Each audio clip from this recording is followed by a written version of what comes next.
Seja bem-vindo ao Moeda ao Ar, o debate sobre os números do futebol entre Rui Calafate, António Pinho Cardão e Rui Rangel. Começamos hoje pelo Sporting, que anunciou uma emissão obrigacionista de 30 milhões de euros para fevereiro, numa altura em que, depois da Assembleia Geral de sábado passado, Bruno de Carvalho falou também de um outro aumento de capital de 18 milhões, que já terá dado entrada na SAD, mas o Presidente disse que não podia dizer quem é que era o novo investidor até 2016, altura em que se fará um outro aumento do capital social da SAD Sportinguista. António Pinho Cardão, achou estranho este secretismo todo à volta destes valores? Eu acho pitoresco, não sei se é estranho, pelo menos pitoresco, é capaz de ser. Anunciar-se um aumento de capital com investidor secreto, com o dinheiro entrado. Foi dito que o dinheiro já estava, já cantava nos cofres do Sporting, mas o aumento de capital só poderia ser anunciado para 2016 ou 2018, enfim. 2016. 2016. Portanto, Final do ano. Acho isto de facto muito estranho e julgo que um aumento de capital desta importância, 18 milhões de euros, para o capital que o Sporting tem, é um acontecimento relevante. E sendo um acontecimento relevante, devia ser comunicado à CMVM. Portanto, eu, nesse aspecto, não percebo como é que se anuncia um aumento de capital de um investidor secreto, porque, vamos ver, um aumento de capital tem importância muito grande para as empresas, tem importância para a empresa em si, tem importância para os criadores, tem importância para os financiadores, tem importância para os clientes, tem importância para os empregados e portanto, tem que saber, de facto, mais. E, neste caso, é uma participação substancial. Portanto, é superior a 2%. Como tal, enfim, face à lei vigente no país, deveria, de facto, conhecer-se. Não se conhece, mas, enfim, portanto, digamos que é uma deriva do futebol que eu, pessoalmente, não compreendo bem, mas, de facto, é o que é. E numa altura em que se fala também desta emissão obrigacionista de 30 milhões. Ao mesmo tempo, o Sporting vai lançar uma emissão obrigacionista de 30 milhões, julgo que se destina a substituir uma emissão de 2011 que era de 20 milhões, portanto aumenta em 10 milhões. Que faz parte deste plano de reestruturação financeira, não é? Como? Faz parte deste plano de reestruturação financeira. Faz parte do plano de reestruturação. Agora também tudo se diz faz parte do plano de reestruturação financeira, mas o anterior, portanto, também era uma reestruturação de passivos. Portanto, digamos que é uma evolução na continuidade, tendo aumentado de facto o montante. Mas também achei, de alguma forma, interessante o modo como um jornal e é económico até, portanto, se refere ao assunto, que diz assim: o empréstimo obrigacionista destina-se na maior parte de 20 milhões à redução da dívida, devendo os restantes 10 milhões ficar para a liquidação de pagamentos a credores. Como se os credores também, a dívida, melhor, aquilo que se deve a credores não fosse dívida. Isto é, por um lado é pagamento de dívida 20 milhões, depois é pagamento a credores, bem, mas os credores isso não conta para a dívida. Bom, de facto é estranho também como isto de facto é noticiado.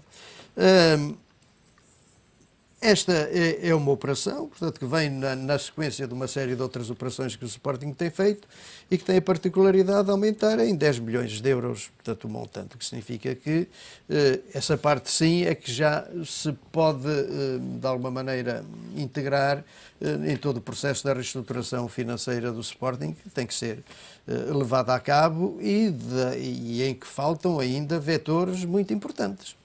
Portanto, que ainda não são conhecidos. Neste momento, o Sporting ainda apresenta uma situação líquida negativa, capitais próprios muito negativos e, portanto, o substancial da reestruturação financeira ainda não está, portanto, acabado, não é? Rui Calafate, os aumentos de capital já realizados e também a entrada de um novo acionista, a Holding, na capital da SAD, não foram suficientes para reduzir esta dívida do Sporting? Eu acho que todos os clubes têm tido alguma dificuldade na redução do passivo, apesar de o Sporting tem dado passos seguros e tem adaptado esta reestruturação financeira. Nós já falámos, tem sido positiva e acho que temos dado alguns passos. Agora, de facto, o António fala no secretismo. Está na moda o ingrediente secreto. Portanto, até há um livro que é o ingrediente secreto, havia um programa de televisão que era o ingrediente secreto. Mas no mercado de capitais não pode haver ingredientes secretos. Eu sei que não, mas a própria CMVM, eu leio aqui, a Comissão de Mercado de Valores Imobiliários ainda não tem informação sobre o novo investidor. Tudo indica, pelos esclarecimentos prestados pelo emitente à CMVM, que ainda não estão reunidos os pressupostos Quem é legais que redigiu que essa obriguem à notícia? Eu divulgação gostava de ao mercado. saber, eu gostava de saber isto quem é aqui que é um redigiu essa comunicado da notícia. CMVM. Isto é uma resposta da CMVM oficial. Está aqui citado. Portanto, o que eu quero dizer é o seguinte, eu sei, estamos num momento em que o Porto está com algum nervosismo.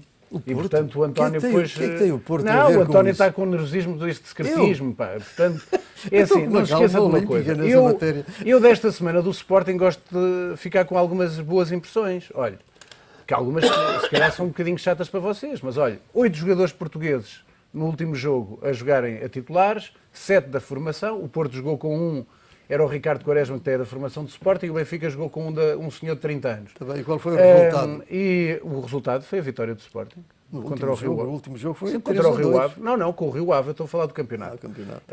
Depois... Os 3-2 não. jogaram com a equipa principal. Não, Perderam. Quem?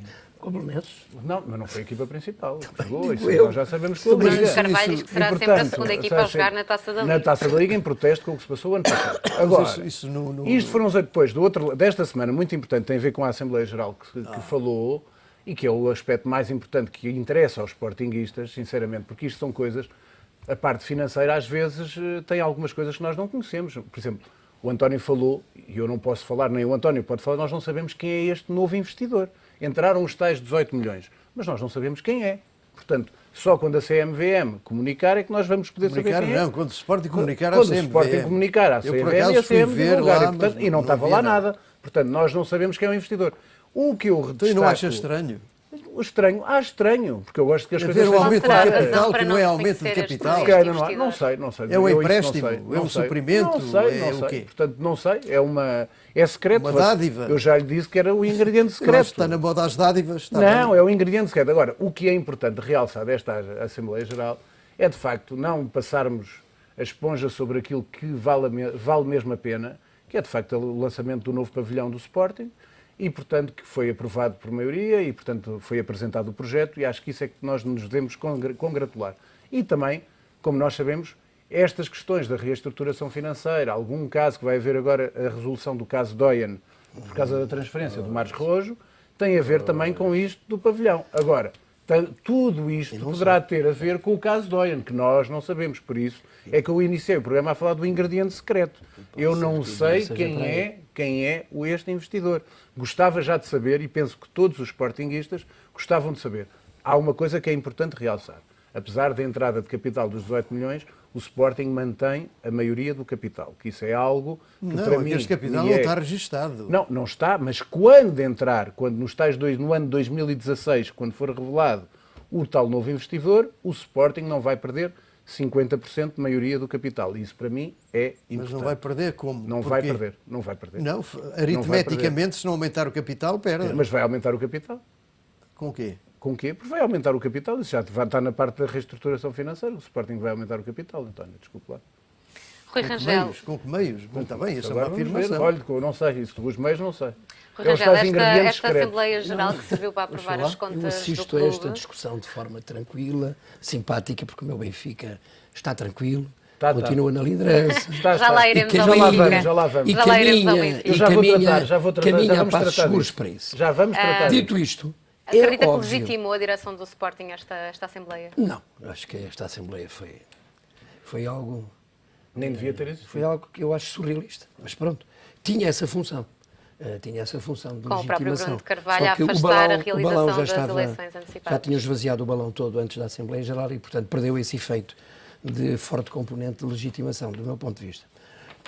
Relativamente às questões do aumento de capital e do empréstimo obrigacionista, evidentemente que isto não interessa só aos sócios do Sporting. Isto interessa a todo o mercado e a todo o futebol. Porque as regras têm que ser regras de transparência, as regras de concorrência têm que ser regras muito claras e, portanto, aquilo que é feito do ponto de vista financeiro pode ter reflexos se não for feito de forma transparente, de forma aberta, de forma limpa. E, portanto, isto interessa a toda a comunidade do futebol e a todos os clubes. Já basta o Sporting andar a beneficiar de taxas de juros que nenhum dos outros beneficia. E, portanto, em condições muito especiais, num momento muito específico da transição de poder no Sporting, em que o Sporting conseguiu taxas de juro, de facto, que nenhum dos outros beneficia. Portanto, já basta isso. Obviamente que o aumento de capital, no mercado de capitais, não deve haver segredos. E, portanto, isto é um bocado surrealista.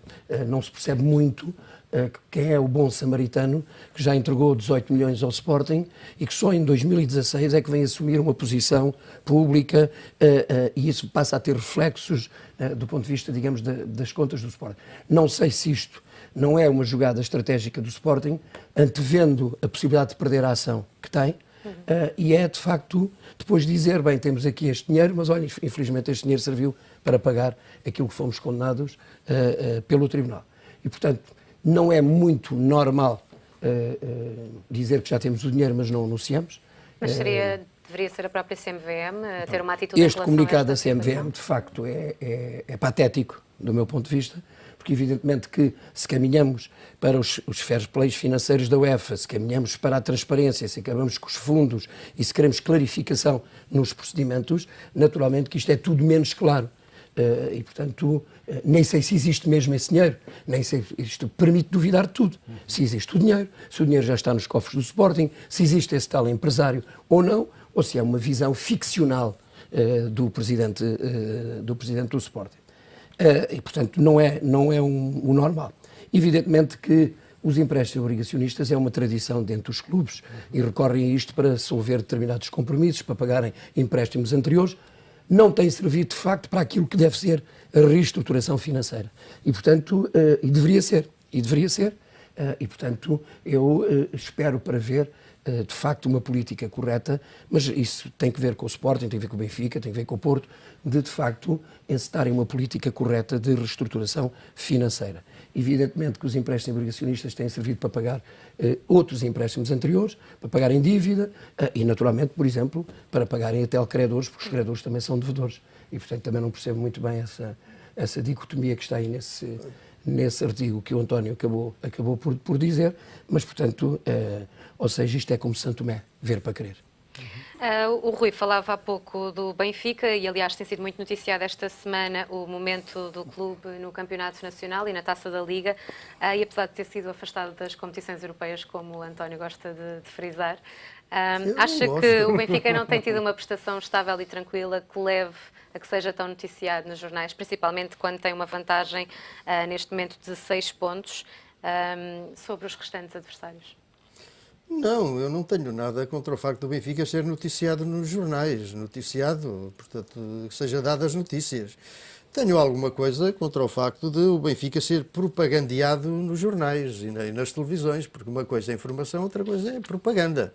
Quando a informação se torna tão persistente e a bater nos mesmos temas, portanto, torna-se propaganda. Portanto, visa vender... portanto, é um tipo de informação, propaganda visa, portanto, uma informação que visa vender, por exemplo, detergentes, pasta de dentes, etc. E o que Mas não acontece? é a primeira vez que o Benfica é tão noticiado nesta altura do campeonato, uma vez que já é a 5ª vez em 6 épocas que chega à frente, não é, para a segunda volta do campeonato. Mas é que o Benfica é portanto, propagandeado, não é noticiado há muito tempo. Vamos ver. Por exemplo, esta semana, hoje, na capa de um jornal desportivo de grande tiragem, que eu considero, de facto, o jornal desportivo tecnicamente mais bem feito, mas de um sectarismo atroz. Hoje até é modesto, meia página, Elbio Alvarez com ganas de triunfar. Bom, isto é meia página, eu nunca ouvi falar neste senhor Alvarez, mas pronto, tudo bem. Ontem, quinta-feira, era toda a primeira página Águia Real. Na quarta-feira passada, foi visita ao Jardim Zoológico. Toda a primeira página, foi Super esse jornal Salvio. que foi em visita de estudo ao Jardim Zoológico, por isso é que aparece a Águia Real. Super Salvio. Na terça-feira, Bernardo rende 15 milhões, era um do Benfica, toda a primeira página. Na segunda-feira, líder implacável, portanto, toda a primeira página. No domingo passado, Luizão volta a deixar marcas. No sábado passado, Jonathan a caminho do Benfica, toda a primeira página. O mesmo jornal fez uma retrospectiva, fez agora 15 mil edições, comemorou no dia 20, e fez uma retrospectiva de várias páginas do jornal, nas edições 14.500, 13.000, portanto, de 500 em 500. Isto não é exceção, porque na edição 14.500 de setembro de 2013, toda a primeira página, Siqueira no Benfica. Na edição 13.000 de julho de 09, Ramírez, venho louco por ganhar títulos. Na emissão 12.500 não se vê bem, mas aparece uma camisola do Benfica a todo comprimento. Eu não consegui discernir o que era. Na edição 11.500, Mantorras, estarei a 100%. Na edição 10.500, Benfica está cada vez mais forte, dizia o Drolovic. Na edição 9.000, o Thomas Saunes pegou-me um grande entusiasmo. Na edição 8.500, era o Taument, não sei se lembram. Benfica conta comigo. Na edição 6.500, Benfica diz bis à taça, num jogo em que o Porto ganhou por 7-0, por acaso, mas não. Bom. Das edições 8.500 a 15.000, portanto, nestas que foram focadas, de 500 em 500, nem uma vez o Futebol Clube do Porto é capa. Nem e uma o Sporting? Vez. E o Sporting é focado 4 vezes, todas as outras são, de facto, do Benfica. Mas isso é o menos. Nas televisões é a mesma aqui? coisa. A vontade de vender jornais? O problema é depois o conteúdo. Ainda ontem, na edição de quinta-feira deste mesmo jornal, lá dentro diz assim, portanto, o Lopetegui queixou-se da arbitragem, e o Pinto da Costa, bem ou mal, eu não falo de arbitragens. Mas, quando o Benfica ou o Sporting falam de arbitragens, portanto, normalmente estes jornais dão-lhes razão e, portanto, apoiam, até fazem editoriais nos números seguintes, dizem que têm toda a razão. Mas aqui é a ladainha do Pinto da Costa e Lopetegui. Portanto, o Porto queixa da arbitragem é uma ladainha. Mas, na edição de terça-feira, por exemplo, um subdiretor deste mesmo jornal diz assim, portanto, comparando o Porto e o Benfica, de um lado, a estabilidade promovida e fortalecida por Luís Filipe Vieira. Do outro, o desconforto de Pinto da Costa por ver o tapete de influência fugir-lhe debaixo dos pés. Portanto, sempre a quem colocar aquela velha ideia de que o Porto ganha por uma teia de influências e não é pelo valor que demonstra no relevado. Na edição de ontem, um jornalista diz assim, o Porto, referindo-se a declarações do treinador do Porto, o Porto soma 4 vitórias de peso. Depois a ridicularizar com os atuais 15º, 17º, 18º e ainda o Belenenses. Portanto, isto de facto é que retrata o que tem sido a comunicação social escrita, falada, por acaso o António esqueceu falada no que respeita, portanto, ao Porto, ao Benfica e a outros clubes, mas nomeadamente ao Porto e ao Benfica. Portanto, isto não é informação. Mas o mesmo tipo de influência também é visto por outros clubes noutros jornais, não é? Diga. O mesmo tipo de influência de um clube num jornal desportivo também é apontado noutros jornais desportivos com outros clubes, não é? Como o Jogo, como o Record, que normalmente são apontados como favorecer mais o Sporting. Vamos lá ver. António, deixa-me só dizer uma coisa. O António estava ali a dizer uma série de coisas e eu, por acaso, agora tenho que lhe recurar aqui esse jornal que eu também leio, que é a Bola. E esqueceu-se de dizer uma notícia, um artigo de opinião, um colunista, na terça-feira. O que é que dizia? Miguel Sousa Tavares, colunista Isso do é Porto. diferente. Não é diferente, não. A dizer até que o Pedroto não percebia os ataques do Futebol Clube do Porto à Federação Portuguesa de Futebol. Mas eu distingo. Está a ver? Está bem, mas vamos a ver, nada... Está-se a esquecer dessa terça-feira do seu clube. Nada de confusões. É o colunista do seu clube na Bola. Nada de confusões. Portanto, este jornal, que eu disse que tecnicamente é bem feito, é o melhor jornal que de facto temos. É um dos melhores jornais do mundo em termos desportivos, não tenho dúvida. Também não tenho dúvida. Portanto, mas uma coisa é os articulistas, aquelas pessoas são chamadas para emitirem a sua opinião, e creio que há 2 do Porto, 2 do Sporting, 2 do Benfica. Isso não tem nada a ver Miguel com a linha... Sousa Tavares ou Pedro Marcos? Não tem nada a ver com a linha editorial do jornal. A linha editorial é-lhe dada pelos editoriais ou pelos artigos, pelos seus diretores, subdiretores e jornalistas. José Manuel Delgado, Fernando Guerra, José Serpa. É basicamente isso que quer dizer. Não vou dizer. Mas vamos dizer, ponha os nomes. Eu gosto de pôr os nomes. Está a dizer Vítor Serpa, Fernando Guerra e José Manuel Delgado, que têm, e o mais isento dos 3 até é o Vítor Serpa. Nomeadamente, e olha que eu tenho uma excelente relação com o Fernando Guerra até, mas as linhas, os artigos de opinião do Fernando Guerra à terça-feira são sempre em defesa do Sr. Luís Filipe Vieira. O Zé Manuel Delgado é todas as segundas-feiras sempre a mesma coisa. Eu nisso concordo consigo. Mas o problema é que não é só de defesa do Luís Filipe Vieira e do Benfica, que eu até admitia, é de ataques consistentes, de facto, ao Futebol Clube do Porto. Aquela gente adormece a pensar no Porto, acorda a pensar no Porto, eu quero ajudá-lo numa coisa. Relembro uma campanha que o Zé Manuel Delgado fez às segundas-feiras na coluna que ele tem na penúltima página, que era sobre o roubo de um computador na Federação Portuguesa de Futebol. andou todas as semanas, durante um ano, a falar que nunca mais aparecia quem é que tinha roubado o computador na Federação Portuguesa de Futebol. E, portanto, nisso eu estou de acordo consigo. Mas a Inês fez bem a pergunta. Não é só o jornal A Bola. Noutros jornais também há outro tipo de linhas que seguem os interesses do Benfica. Mas, sobretudo, é assim. É sobretudo a Bola. O Record, geralmente, e desde que está o António Magalhães como diretor, voltou um bocadinho mais para o Sporting outra vez, depois de uma vergonha de menos de um ano em que o diretor foi o João Querido Manha, que, como se lembram, quando o Cristiano Ronaldo ganhou a segunda Bola de Ouro, a capa do Record era que o Neto vinha para o Benfica, que foi a maior vergonha da imprensa desportiva em Portugal dos últimos anos. E, portanto, isso foi uma vergonha, a linha editorial do Record com o João Querido Manha. E eu aí excluo o jogo, porque, como sabe, e o António sabe bem, o jogo é um jornal que é, a base da sua venda é no Porto, no Norte. E, como tal, até fazem duas capas. Fazem uma capa para Sul e fazem uma capa para Norte, onde a capa do Norte é sempre o Futebol Clube do Porto. Portanto, mas o Futebol Clube do Porto, aí temos que tirar um bocadinho o jogo dessa linha que estava a dizer. Agora, sobre a bola, concordo consigo. Não, mas eu não falo só dos jornais, falo de facto dos jornais e dos programas televisivos. Por exemplo, na crítica dos árbitros. Portanto, em jogadas duvidosas, isto é interessante, jogadas duvidosas, no que respeita ao Benfica. Isso foi uma vergonha na semana passada. Jogadas duvidosas no respeito ao Benfica, normalmente diz assim, bom, portanto, é duvidoso, portanto, tem que se... Quando o Benfica é beneficiado, é duvidoso, portanto, tem que se dar o benefício ao árbitro, portanto, tudo bem, e aparece uma pontuação elevada. Se é contra o Benfica, é duvidoso, mas, portanto, foi contra o Benfica, pontuação baixa. Para o Porto é ao contrário. Portanto, quando alguma arbitragem é duvidosa, o árbitro leva 1, 2, 3. Portanto, o duvidoso é sempre, de facto, contra o árbitro e contra o Futebol Clube do Porto. Depois há aquelas campanhas que são persistentes, a campanha do Túnel da Luz, a campanha para o Ricardo Costa, portanto, que foi o homem dos árbitros, etc. Portanto, já vamos continuar esta discussão, fazemos agora um pequeno intervalo, voltamos já a seguir.